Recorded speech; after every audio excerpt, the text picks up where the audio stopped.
Alrighty, this is a bit of Black Ops gameplay from about 2 months ago, 3 months ago. You can see on the screen who I'm playing with: Colin, Guru, Dipper and Poisons. Yeah, what I thought I'd discuss in this commentary, not there's much planning involved in what I do, but what I thought I'd talk about is like the differences between this game and Black Ops 2, like what I like about this one, what I don't like, and same about Black Ops 2. And like, so well, initially the biggest problem I had with this game is there are only 2 usable SMGs. Well, 2. When I say 2, MPL and Spectre were kind of useful. But nothing really compared to the 74U or the MP5K, which I'm using right here. There was a number of completely useless ones. Mach 11, Scorpion was alright akimbo, but Mach 11, Scorpion to a degree, Kypris, PM63, and I think there's one more. Another piece of shit they included in the game. But there were so many useless guns in the SMG category, and I'm glad they cut down the number of guns in the category and made all of them at least remotely useful in the newer Black Ops. And also in this game, the LMGs were pretty useless. The only usable one was really the M60, because it was the only one that could 2-shot at close range. So initially, there were a lot of balance issues with this game. And it's not just to do with the guns, but more specifically the score streaks. Like there weren't a lot of options when it came to score streaks. Like you had your low streaks, your UAV, your counter UAV, your napalm, or you had your high streaks. Your Blackbird, chopper gun, and dogs. There was no like happy medium there. Like you could run 3-4-8 UAV counter Blackbird, but I didn't feel like you had a lot of choice. There was a lot of stuff in there that didn't really seem to justify its means, like Valkyrie rockets. What sort of retard put Valkyrie rockets in the game? Like, what possible reason would you have for wanting to use Valkyrie rockets?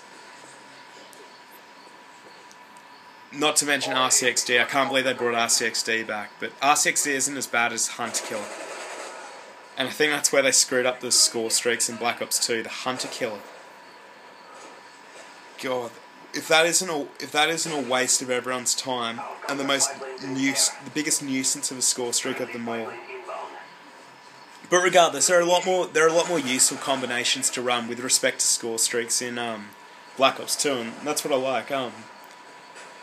The pick 10 system in Black Ops 2 I really support. I reckon it's a great way of like having more of a say in like how you play the game, which is good.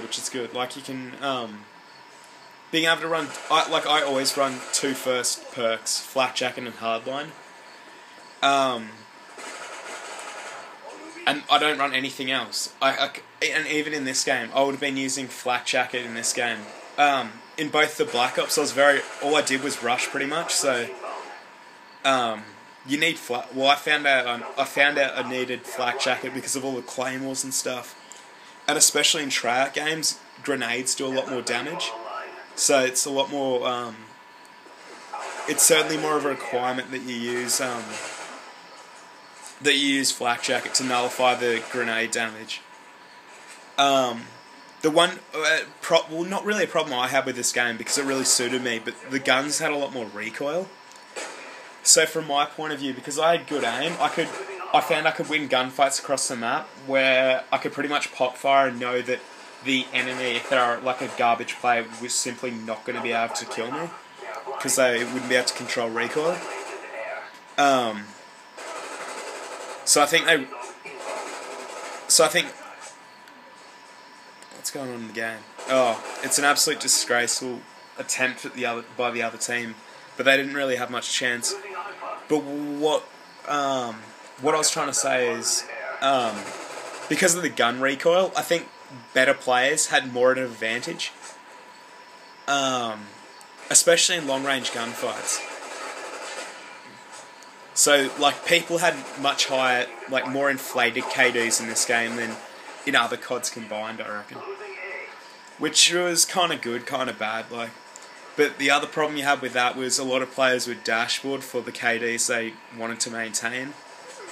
And that kind of plagued it. Like, I rarely lost games in this, but I only had a 5-win loss because people would dashboard or leave games and the host migrations were shit. But overall, Black Ops 2 I much prefer. Like, in this game, I preferred playing combat training over anything. Which is kind of the same with Black Ops 1, but overall, I think Black Ops 2 is a more enjoyable experience. It has a lot more to offer.